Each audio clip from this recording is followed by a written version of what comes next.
Chers étudiants, bonjour. Sur cette vidéo, on va corriger l'exercice 8, qui est le dernier exercice de la partie XSLT.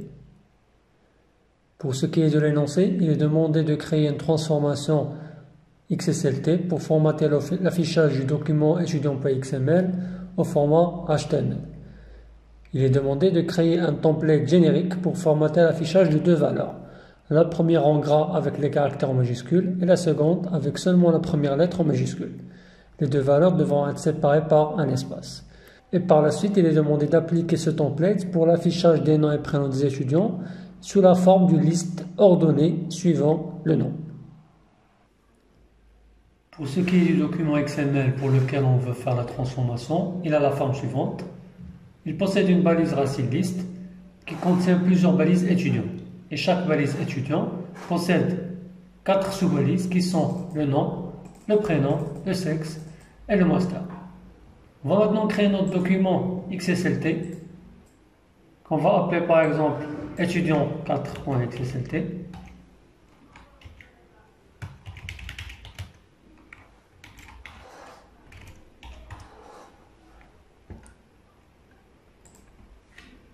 On va commencer par créer notre template générique.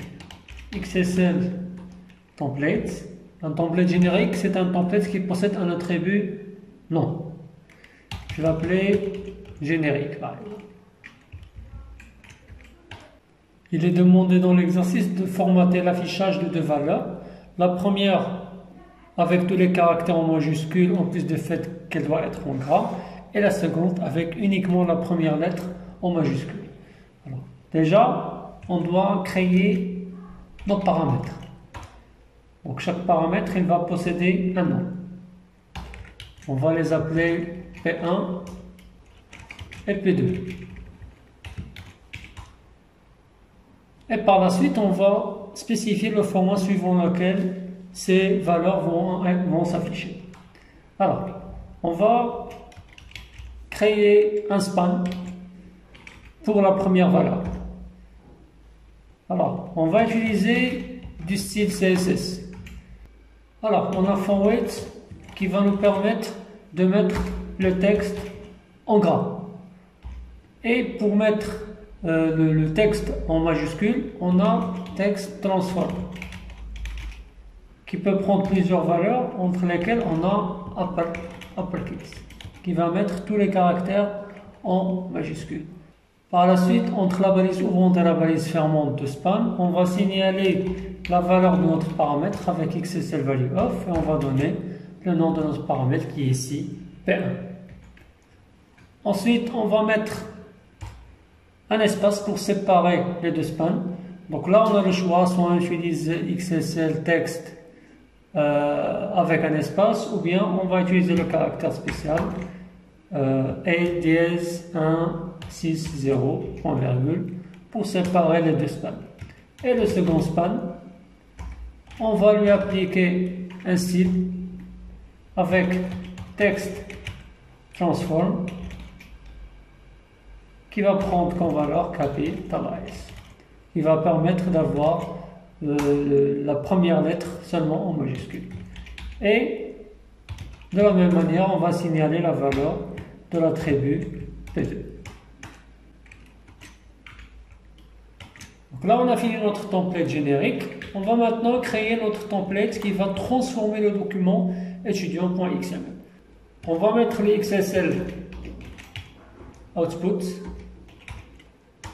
indent is et méthode, ce sera HTML. On va placer cette instruction au début du document. C'est parmi les bonnes pratiques. Et je vais créer mon template qui va matcher la racine.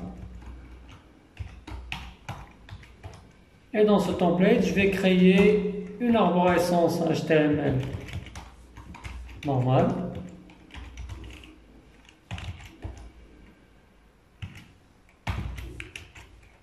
Je vais mettre un titre pour liste des étudiants. Et ensuite, je vais créer une liste ordonnée. Donc les éléments de cette liste, ce seront les valeurs correspondantes au nom et prénom de chaque étudiant. Donc, on va parcourir la liste des étudiants avec XSL for Each. On parcourt toutes les balises étudiants du document et pour chaque balise étudiant, on va récupérer le nom et prénom et leur appliquer le template qu'on a créé. Donc pour ce faire, on va créer un LI et ensuite on va appeler notre template.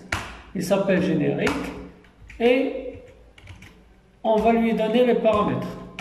Pour signaler les paramètres à faire passer au template générique, c'est à travers la balise XSL with param. Première valeur et la valeur qui va correspondre au premier paramètre, on va la signaler avec l'attribut select et là on va lui donner le nom de la balise, nom ici. Et on va faire la même chose pour le prénom avec le paramètre 2. Donc là on a fini normalement notre traitement, on va tester tout ça.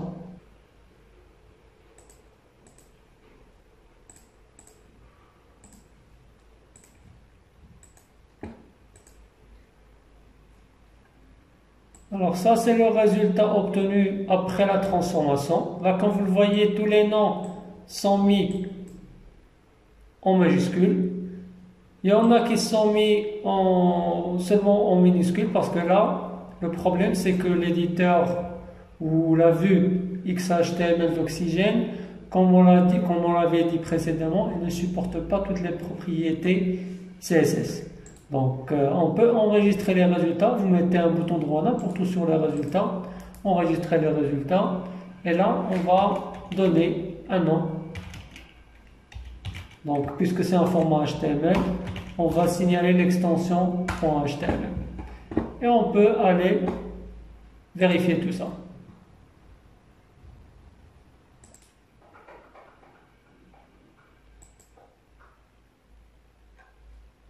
Donc là, comme vous le remarquez, tous les noms des étudiants sont en majuscules et les prénoms commencent par une première lettre en majuscule.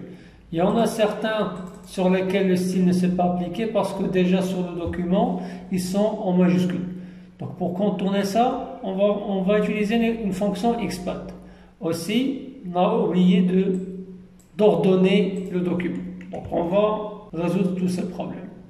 Alors, première chose, on va venir ici, on va ajouter les XSL sort.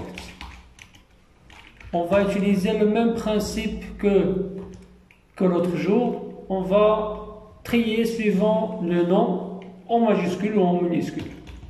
On va mettre par exemple uppercase. Non.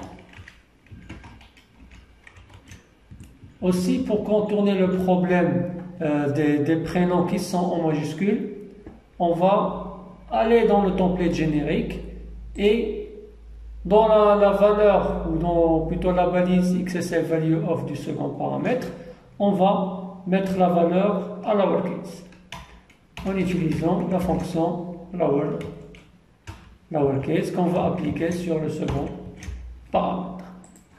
On va tester tout ça. Là, comme vous le voyez, tous les prénoms sont devenus en minuscules. Et la liste, elle est ordonnée sans problème. Donc, on va enregistrer encore une fois les résultats.